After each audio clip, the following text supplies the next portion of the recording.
Good afternoon, good morning, good evening. This is Overdose and Chill, and incredibly, episode number 57. I'm Todd. I'm one of the founders of Overdose, and today, very excitingly, joined by Lina from Bellroy. G'day, hello, how are you? Bang on midday for me in Australia, so we've got Bang on midday. Just into good afternoon. So we are going out live on Facebook, LinkedIn, and YouTube. If folks have got questions for Lina, you can throw these in the comments. They will pull into my screen and I will share them with Lina. And today we're going to be having a chat around the incredible story of where Bellroy came from and where it's going to. We'll obviously dive into a bit of the adoption of digital in your framework as well, Lina. But why don't we start off talking about who is Lina? You know, I was obviously trolling your LinkedIn. I can see you've come from all these incredible CEO roles, and then suddenly you ditch everything and start your own brand. Talk us through that backstory. Yeah, I've never had that kind of pitch as an intro, but it's probably quite right. It was on LinkedIn, so that's what happened. I am an engineer originally, did an engineering degree and sort of spent a bunch of time working in that kind of management consultant / supply chain consulting space. So the thing I sort of really love is how do you set up an operations of a business? After about sort of 5 or so bit more years of doing that, myself, Matt, my partner, and Matt's brother, Andy, who is also Bellroy's CEO, we got together and we sort of decided what we wanted to do was actually build businesses that bring value into the world. We sort of have a really strong belief that businesses can be used as a force for good, that creating value is like the thing to do. And so we got together and said, yeah, the three of us want to work together to create. And then what we decided to do was create a bunch of businesses. And we actually created 9. Oh, wow. I'm not sure this was a very good plan. I mean, I guess it worked in the end, but the plan was that pretty much they would all fail and then or like not be hugely successful, and then there'd be one obvious idea and we'd all sort of unite around that. And sort of Bellroy ended up being that one, but Bellroy was one of 9. We had a materials handling company. We had a website development company that is now Bellroy's IT team. We had a website that we're still part of called Radiopedia, which is a wiki for radiologists. So we had all sorts of different ideas. Wow. They were all about bringing value into the world. And that's why I've been a CEO of a bunch of different companies, because we had 9 of them. So someone had to be the CEO. But the thing that we saw with all these businesses going was that actually Bellroy was the one, you know, in the first year, it wasn't huge. Not even that the growth was like enormous or anything like that. But what we saw was that customers kept telling us they loved what we were doing. They really loved the product. Even if, you know, their web sales were like 5 a day or something like that, people seemed to love it. And the more we could see that customers were resonating, like all 3 of us were sort of starting to pivot and orient ourselves towards Bellroy as this seems like we're doing something that resonates and that we could all get behind and be involved in. And we sort of slowly trimmed the 9 down. And now it's really just Bellroy that we work on. And that same core team that was founding, everyone's still there? Yeah, we are still here. So, so Andy's our CEO, Andy Falshaw, and Matt Falshaw, who happens to be my partner and Andy's brother, also still in the business, and myself. And we had, also Jimmy was with us, our creative director from the very beginning. So, yeah, we're there. So how does that dynamic of mixing work and family hang together? That must have a few tense kitchen table conversations. You know, the thing about the 3 of us in particular, because we're kind of very much family and work, is that we have very separate areas that we focus on. So Andy really focuses on our brand and product. I'm looking after operations, and Matt is he very much was like all of our IT, data, legal. And so while we all interact with each other, we very much are running in parallel together. And so we trust each other. We don't have to agree on everything. We don't have to spend the time to come to agreement. We just sort of work out, if there's something that we have different opinions on, we sort of say, well, what extra piece of data do we need to get to the next point? When we get together, like we actually spend Christmas Day together, but when we get together, we spend more time thinking about like, what do we think is interesting in the world, or like, what are our values, or like, did you read this post? What did you think of that? And so I think we spend most of our not, if we call it 9 to 5 time, if we spend that time not thinking about the non-9 till 5 is not really about Bellroy, it's more about like aligning on values and making sure we know each other and sort of making sure we're kind of in sync with what's feeling important. And, that could be things like, being very topical. It'll be something like, what do we think about lockdowns, or what do we think about vaccination? And then it means that when Bellroy needs to make a decision about vaccinations in the workplace, we've already been having like philosophical vaccination decisions. And so we know that alignment is handled. And then we're just bringing that into Bellroy and thinking about like what works from a Bellroy context. So sorry, it's a long answer, but it works, I guess. Yeah. I've tried to run a business with my wife before, and we agreed that if we wanted to stay married, this probably wasn't the best path forward. Yeah. So kudos. I was quite surprised actually to realize that Bellroy is kind of 10 to 12 years old, because it still feels like a very young, fresh, forward-thinking leading brand, right? So that's a big compliment. Well, I was actually shocked. I was thinking, no, but Bellroy's only 5 or 6 years old, surely. So how's the business evolved from kind of coffee table? You're now global, right? It's you can buy Bellroy everywhere in the world. Yep, you can. So we started out being really influenced by the business needed to try and do a very small thing very well. And it was slim wallets, really predominantly for men, very much a format that men would have oriented towards, and women probably not so much. It became quite a fashion statement for a while, right? I remember seeing every other person with this little skinny wallet, and it's like, what's that? These little wallets, definitely. And it really resonated with skinny jeans were in at the time, and so people kind of couldn't fit their big wallets in. I remember at the time as well, Google was famous for counting how many words they had on their homepage. And that was kind of like for simplicity and like getting it perfect. And that was sort of an analogy that we talked about. We only had 6 styles. We only had 6 styles for like the first couple of years, and we kept it really tight.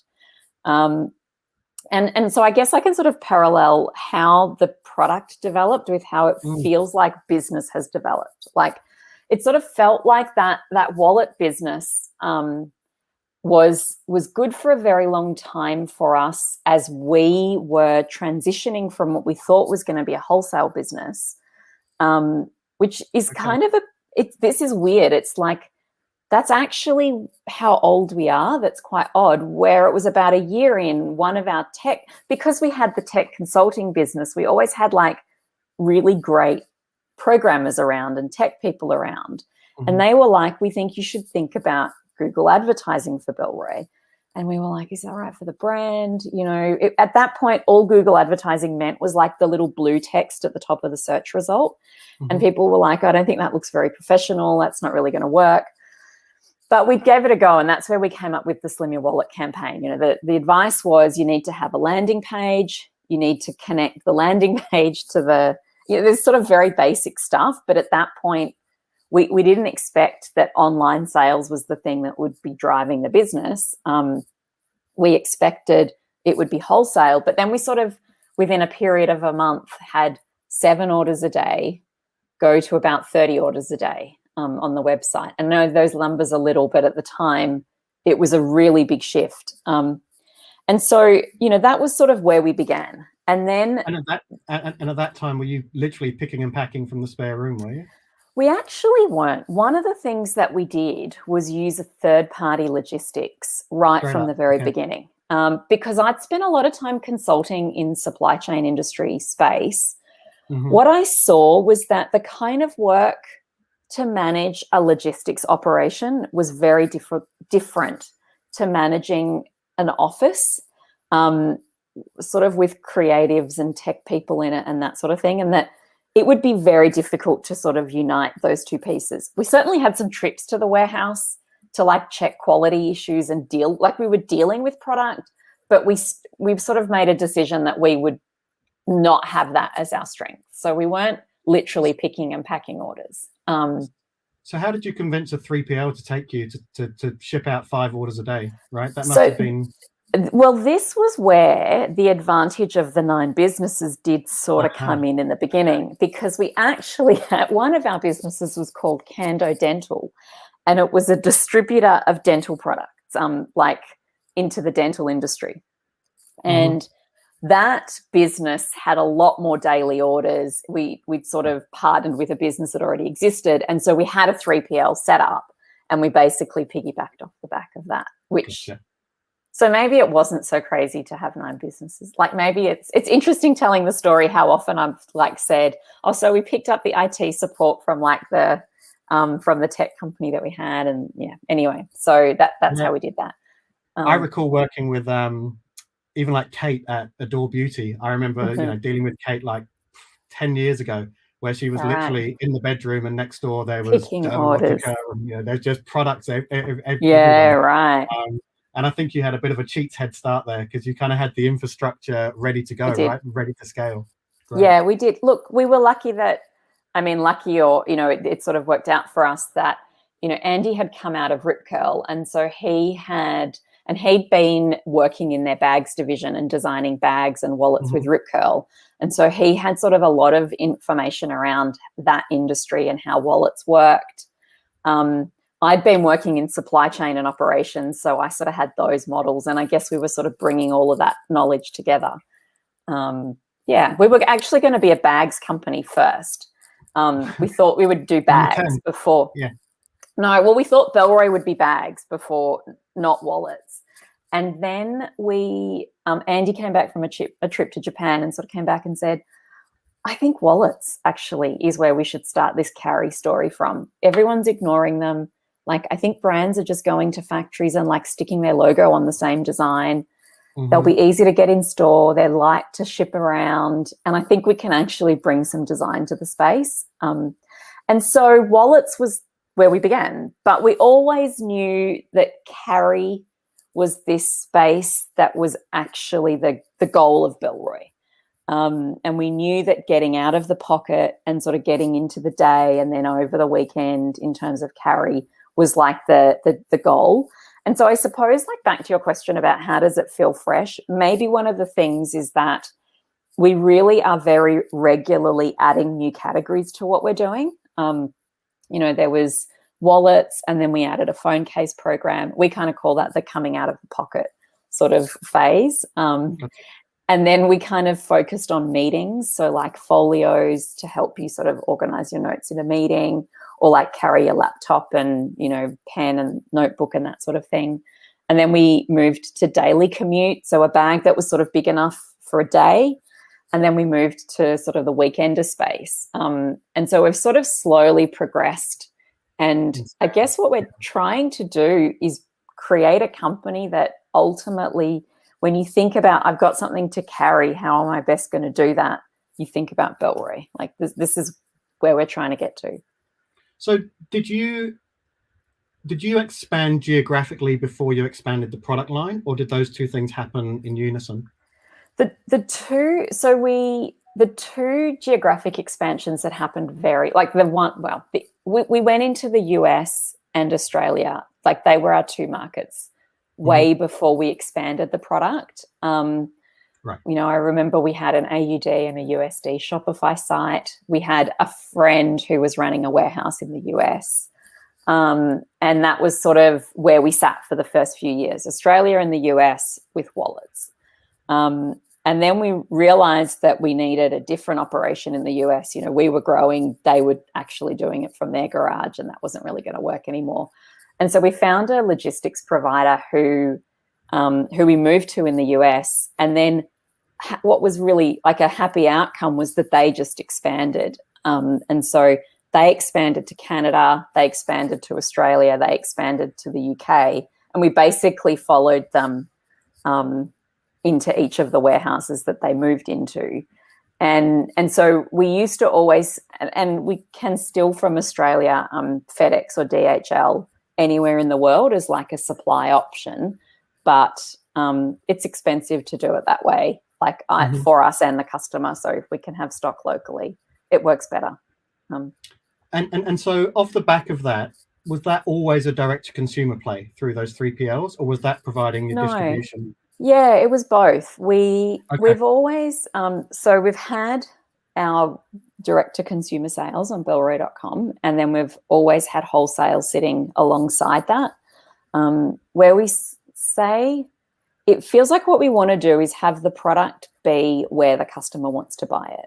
So for a customer who wants to understand the brand and like make their own assessment of Bellroy and work out, do I like this? Can I assess it on my own? You know, I've seen an ad or something, or my friend had one or whatever it is, and they feel comfortable going to the website and buying it themselves. Well, we wanted that transaction to really work, but not everybody, I think probably these days customers are much more comfortable doing that. But I mean, 11 years ago, that wasn't the case. People weren't as confident to buy online, or perhaps weren't as experienced at sort of assessing their own brand. They were probably much more used to buying in a multi-brand retail context. And so wholesale feels like the thing that it brings is curation to customers through retail. You know, I think retailers build a tribe of people who trust what they do. They trust the product they have, they trust the service. And so what we always saw was that wholesale was always an important part of the puzzle, because many people don't want to dive into Bellroy and work us out. They want to go to, you know, Rush Faster in Australia is a really good example. They're an online carry curator of many, many brands. And I think there'd be heaps of people who would just say, I need a backpack, I'm going to go to Rush Faster. I know what they value. I know I'm aligned with that, and I'm going to choose the one that I like there. And that feels like a super valuable thing that is happening from a retail perspective as well. So we wanted to do both.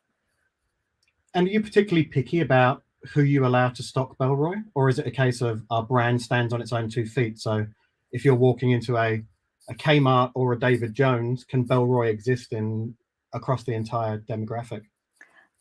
Good question. I mean, I think, so maybe it would be fair to say that picky isn't the right word, but we want to make sure it makes sense for the customer. Selective. Okay. Yeah, yeah. So, you know, I think in the very early days, the brand didn't really stand for itself very strongly because it was a new brand. And so, you know, I sometimes I think of like retailers as a bit like going to a party, right? And you kind of want all the people to mostly be able to chat and get along and it makes sense for the party to go well. And, you know, I didn't want us turning up at a party where everyone's like, what are those guys doing here? And at the same time, you didn't want to turn up to a party that was like, would lead to a confusion in how we were understood as a brand. Like, and a very good example was for a long time we were in the big design market in Melbourne. It's run in the exhibition building. It's just before Christmas, and it's madness. Like, it's so packed and busy. And we were there for like probably our first 3 or 4 years. And it was such a great opportunity for like all of our staff to go and work in the booth. And it's a very sales oriented place. But then one year somebody sort of said to us, what are you guys doing here? You're too big for this now. And it was fair enough. You know, we weren't an up and coming design brand anymore. And it was time for us to sort of not be there because we needed to make that space for other brands. But at the same time, we would never have been in David Jones that early on. But now we're really delighted to be part of the David Jones relationship. And so it feels like different retailers work at different times. And so most recently, we've just introduced our tech range to Best Buy in the US. And, you know, Best Buy probably would also have been, I think Best Buy is a place where there's it's a very big retailer in the US, but I don't think it's a place that develops your brand. You know, I think you need to be developing your brand so that customers know what they find when they get there. So it's not our whole product range. I think, incidentally, Nike does this probably the best in the world. And we often talk about how well they segment their range to almost be able to appear everywhere. Like they can appear in a school shoes shop and make sense. And they can be like in the schmickest corner in, Tokyo or New York, hottest retail areas. And it makes sense. It's incredible. It's genius. So that I feel like what Nike does is actually the answer to your question. Like that's what we're trying to do. If you take that a step further, though, I guess the benefit Nike has is they can completely control their own aesthetic, right? Whereas I'm imagining that your aesthetic is kind of driven by Apple, by Google, by the Samsung, right? And so how do you translate those technology trends into still making it feel Bellroy and probably the pain in the ass of having to change a phone case and put a different size hole for the camera every 12 months? That is a bit of a pain in the ass. That's just exactly the right way to describe that problem. So tech is a part of what we do, and it's true for tech that like tech accessories are a little bit influenced by the product that they're sitting around. I think that for wallets and bags, that happens very much less. I think, in fact, a wall of Bellroy bags in a retail space probably has more kind of brand carry and dominance in terms of the aesthetic of what you see than even a pair of Nikes, on one slot amongst a wall of shoes. And so, but we did think about, we really have leaned into tech. A thing that happened in April last year, so April 2020, was that we were launching our first travel campaign.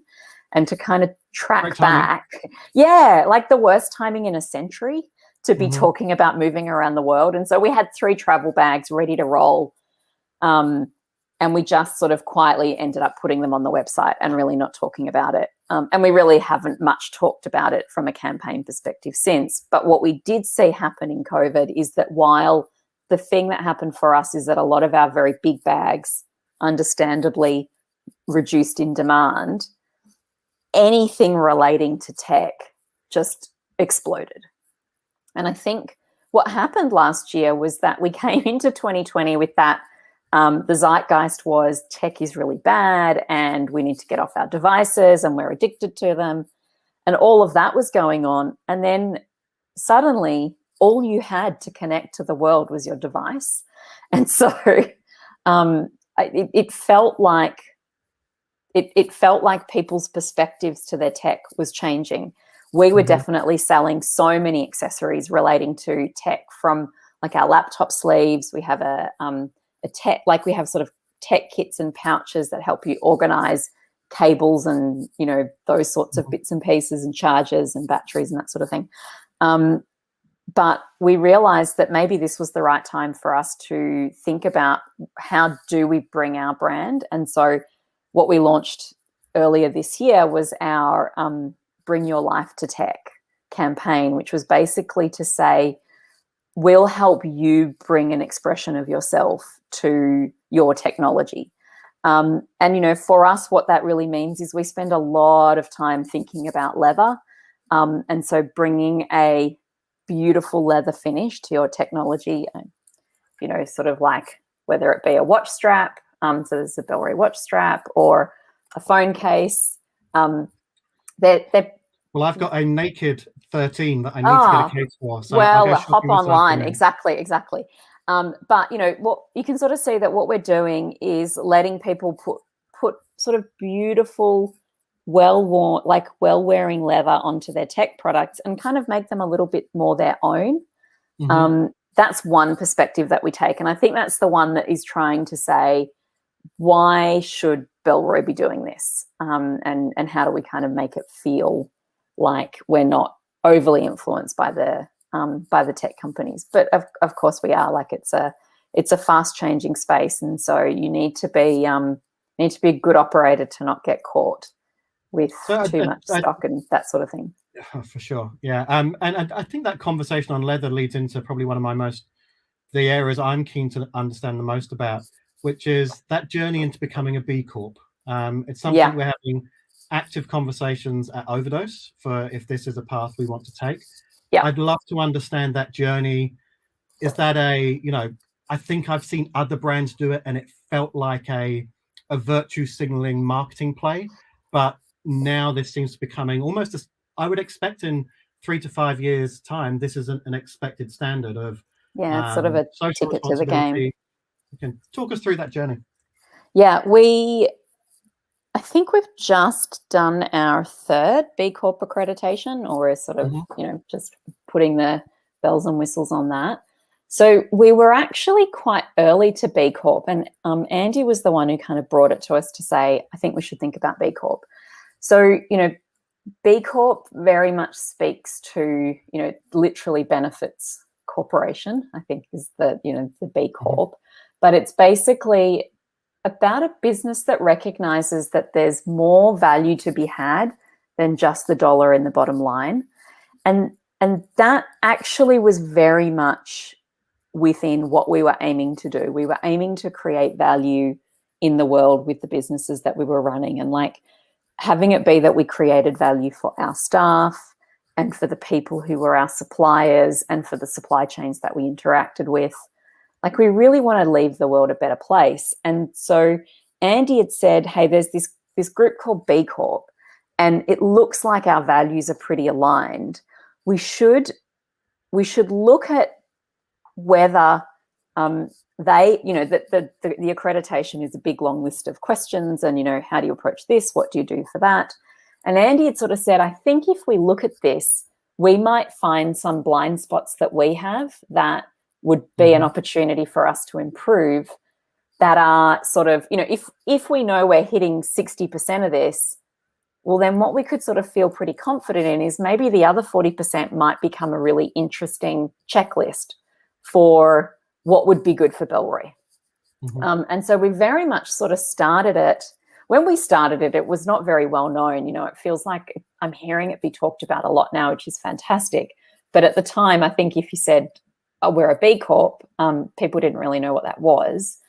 But for us, we did it so not for the recognition, because I don't think in the early days there was a lot to be had, but more because we felt like it would be a really good shortcut, honestly, to working out what we weren't getting right. And within that B Corp process, there are some questions where we see the question and then we think, but maybe we have a different take on how we would want to do that particular thing. So you don't have to hit 100 of their questions. There's a score that they sort of require you to get a B Corp classification. We've always said that we want our score to be slightly higher every time we go back for accreditation, but we're not aiming for 100%. Yeah. And so are you starting to see a change from the positioning of form and function, design, aesthetic, into being a values led as your prime kind of marketing message? Or do you see it as sort of like the substrate that sits behind that validates the brand? Such an interesting question that we talk about so much. We do lead, I think, literally with a lot of product messaging and a lot of function, especially messaging. I think we talk a lot about the product and how it works, why we made it. A lot of our interviews are about that. And we actually didn't talk a lot about our values or the sustainability work that we did. We didn't really talk about that. And we find that there's something like people come to Bellroy and they see what we're doing, and they're like, this all looks very deliberate and there's nothing random at Bellroy. But we actually don't really lead with that story, but it is the lead for us, right? It's the thing that is leading, but we don't lead with the story. We lead with the product and we let the product kind of be the lead. So we do a customer survey every year where we ask a few different things, including we did it for the 3rd time, but including asking what are 3 words that you would use to describe, to attribute to Bellroy. And in the first year, like 2 of the words were leather and wallet. And then actually wallet has now fallen away, and the word that always turns up is quality, which is fantastic. Like, very happy about that. And I think that while internally we are very values driven, we don't lead with that in our messaging, but we talk forever about whether we should and how to do that. Do you consider yourself a luxury brand? Does that word come into the vernacular? No, we don't consider ourselves to be luxury. The term that we have used from the very beginning has been step up brand. It's not really, it's our own made up sort of term, I guess. I don't really hear it used, but we describe ourselves as a step up brand. So we sort and that affordable indulgence. Yeah, and it began with that, from a wallets context, especially, where we kind of had this vision of the 18-year-old kid, I guess they're an adult technically, who had a Velcro wallet, right? And they went to whatever they did. And then at some point in your 20s, I think you decide, I'm not going to have a Velcro wallet. That would really not be the appropriate thing to have anymore. And that we wanted to be the place that you stepped up to when you wanted to sort of transition away from a Velcro wallet. We thought Bellroy, and, that's where our pricing was very much oriented towards, is stepping up from sort of a basing thing to something slightly next level. But we've never thought ourselves as luxury, and we don't spend the money that I think luxury brands spend on their brand. Much more of our work goes into our product than into our branding, I think. Yeah, it's always an interesting debate, because the quality's there to be considered luxury, but it's at an affordable price point, which is very accessible. Yeah, I think that's right. I think the quality is definitely there. I think it's not as recognizable as luxury probably would require. I think one of the things about luxury is that you're also buying some sort of, it's a controversial statement, but like validation or recognition, or something like that. I think there are now communities where Bellroy does have that cachet, but it's probably not the traditional luxury space. It actually reminds me quite a lot when I was growing up. The brand that I saw that make that transition from step up into luxury was Mont Blanc. I remember growing up as a kid that, you might get a Mont Blanc pen for your 21st, but it wasn't like you were buying Gucci or Chanel or anything. Yeah, whereas now it's every Hollywood A-star, and you go back through the airport and suddenly it's $700 for a fountain pen. You're like, damn, I thought that was kind of $250, right? Yeah, right. That's what I would have thought too. They did. Yeah, that is interesting. Mont Blanc really pushed very actively and have pushed very actively into the I wonder how they're doing, but into the travel retail space. Mont Blanc is definitely a wallet brand that you see when you're flying internationally. It's a really strong exposure point. And maybe that's it's interesting to think about what pushes them to make that transition. I wonder if that sort of environment drove them in that direction. No idea. Anyway, I've got you for 10 more minutes. Let's jump into some digital chat, which is what most of our audience will be about. So, from my recollection of Bellroy, you've kind of been digital from day one, right? It's something which you adopted pretty early in the market.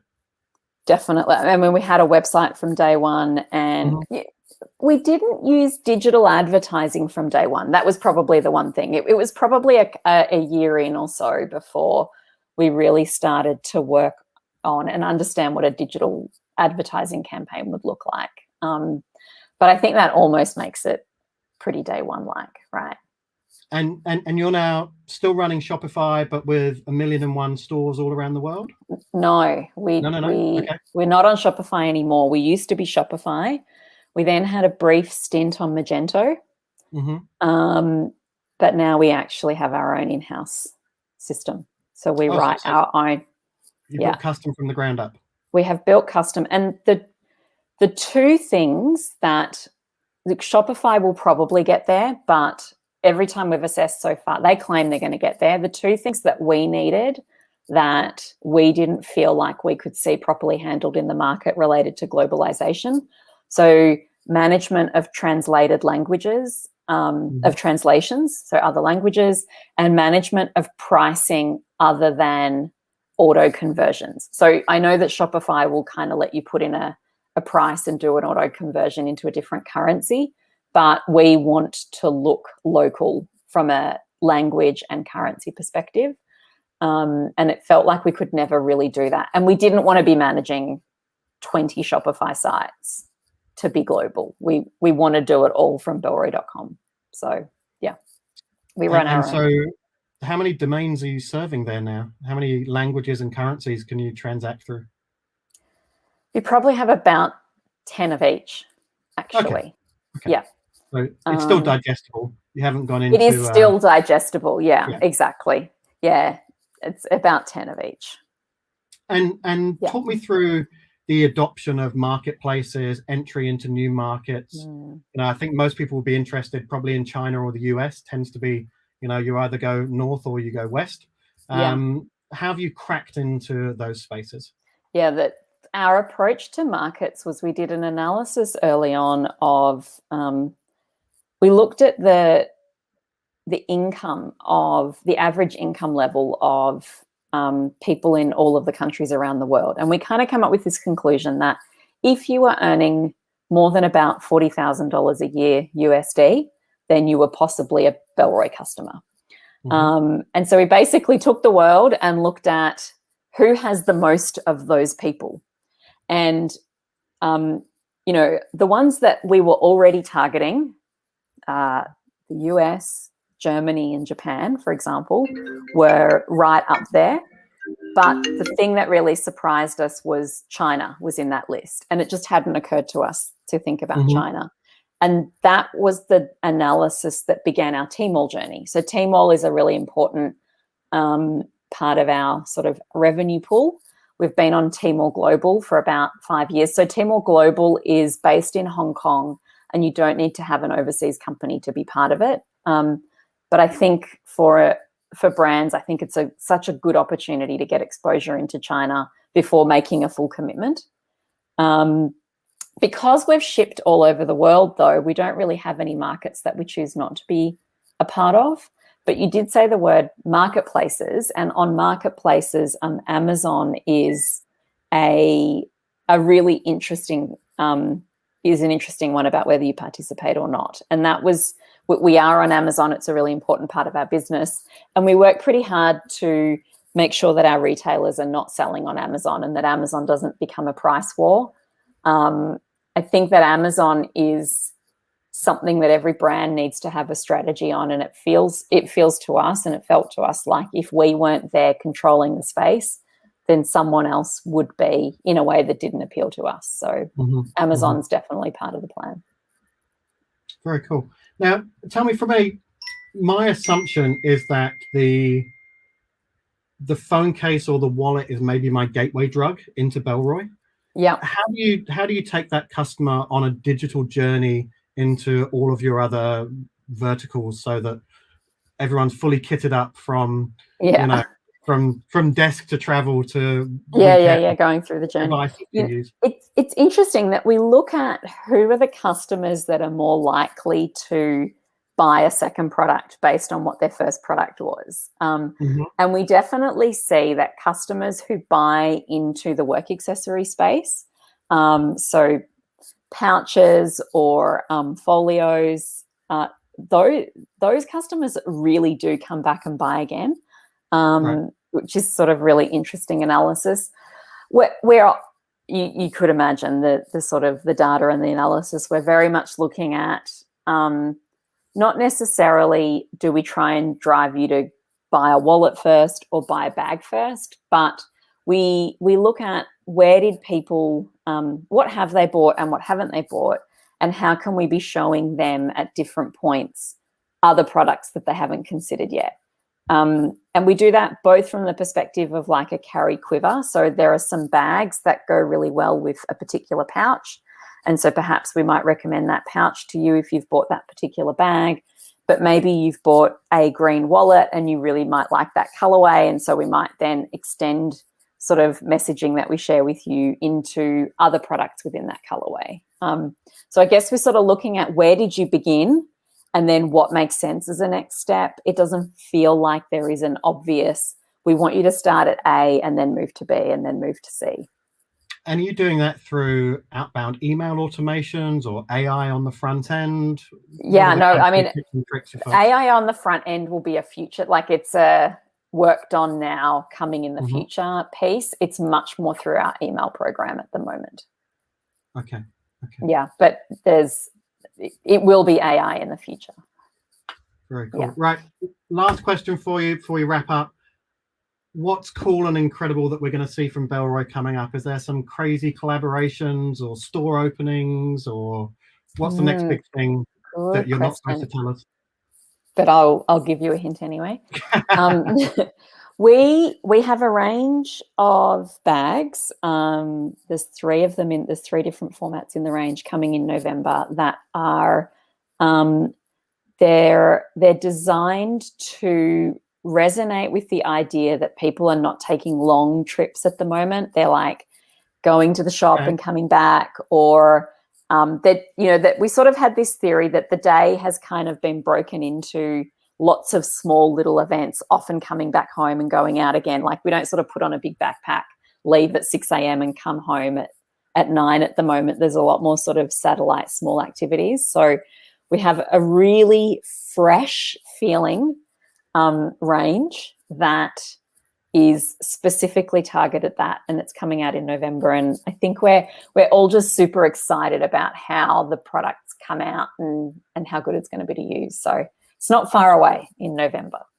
I find it really intriguing how through all of this conversation, you're using almost social reverse engineering to drive your product life cycle.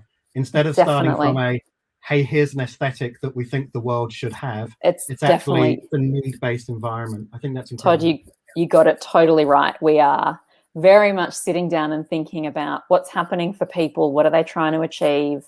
We released a market tote this year, and that very much came from the fact that we realized last year pretty much the only thing people do is leave their house and go to the supermarket and come home. Like that's the only trip there is. The only thing you have to carry is your groceries. So we figured, well, we might as well make a good one, And to be honest, we actually did the same, where we paid for a sponsorship at a trade show event. And the normal thing is that you just go and slap a logo on a bag, right? And then one of the team had the idea, said, let's just do canvas tote bags that are actually the nice wide shopping bags, and people will actually use these things as opposed to throw them away when they get home. So we're definitely thinking a lot about what's happening in the world and what does that mean people are going to need, what problems are people going to have to solve that we can help with. Hey, Lina, you've been incredibly generous with your time, and thank you for the transparency. I'm sure there'll be people who will be loving this and very envious of your success. Thank you. And about to start 9 startups and then make sure that one succeeds. Apparently that's the new go-to-market strategy. Good luck. I'm not sure that's the good plan. Dentistry and wallets. That's the equation. That's the equation. Hey, thank you so much. We'll wind up there. Have a fabulous weekend. You too, Todd. And we'll catch everyone on the other side. Bye.